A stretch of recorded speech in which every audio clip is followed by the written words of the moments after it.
And welcome to The Sound Barrier. I'm your host, Brendin Charles. Now today we have a very special interview to bring you. Zach Bogosian of the Winnipeg Jets. We have been granted the privilege of asking Bogo a few questions about his life and his career. When did you decide to transition from playing hockey as more of a hobby to think, wow, I can really make this, I should be an NHL player? I think when you kind of take that step to go to major junior was, for me, something that I started to focus more on hockey. Not that I wasn't focused before, but that was a big time move for me as far as hockey-wise. And you kind of get the attention a little bit when you go there, and the scouts start to see a little bit. I'd say my draft year was really a different year for me. I wasn't used to growing up in a small town. Never really had any cameras on me. Never really had any. Never, read people the newspaper. Interviewing you. Yeah, never really had that. So it took me a little while to get used to it. I was pretty outgoing kid, but anytime there was a camera in front of me, I was usually pretty shy. But your draft year was definitely something you'd remember throughout the rest of your career. It was a lot of fun. I'm glad I went to Peterborough. What were your years like at Peterborough? That was my next question, actually. Yeah, it was cool. A lot like Winnipeg as far as hockey market. It's a bit of a smaller town, but they're really passionate about the Petes there, and it was such a rich tradition of hockey that you walk in the room and you see the guys on the wall that have played there.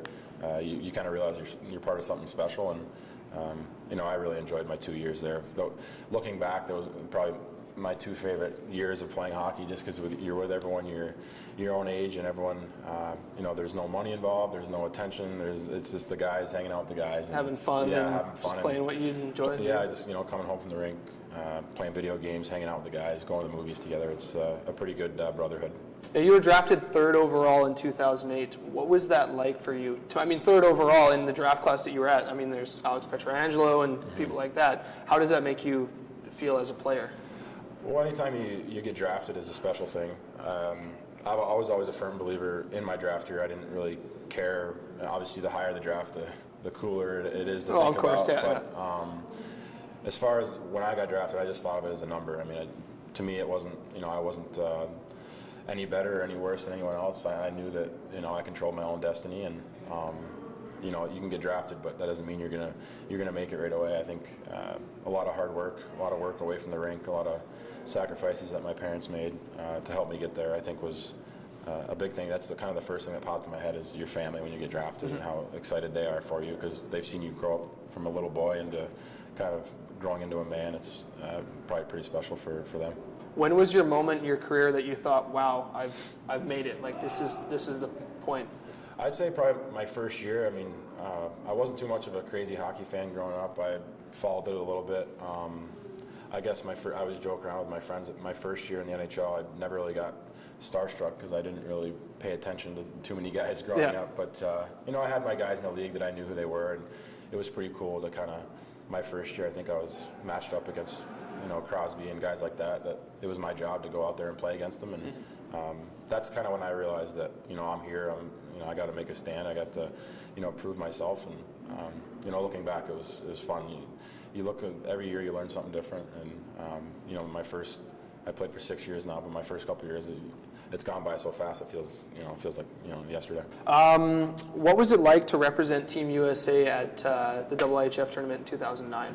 That was cool. That was my first time ever, putting on the U.S. sweater, and it's something that it's a pretty special moment.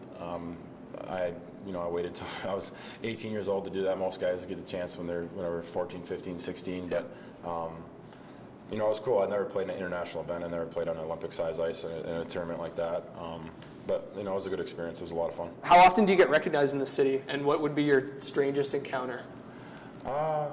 It kind of varies from time to time, different places. Usually, as far as the places you go after games or to go to dinner and stuff, I usually keep it to the same places. So usually when you go in those places, you see the same people. Yeah. I don't exactly like the spotlight, so a lot of times I like to stay at home, and if I end up, being out of the house and I do get recognized, obviously it feels really nice to be appreciated, but I think you can take it two ways. You can let it get to your head, or you can kind of really embrace that, people in the city just really enjoy that, the Jets are back, and I'm sure a lot of guys feel that way. Couldn't have said it better myself. That's all the time we have for our program today. For the Sound Barrier, I'm Brendan Charles.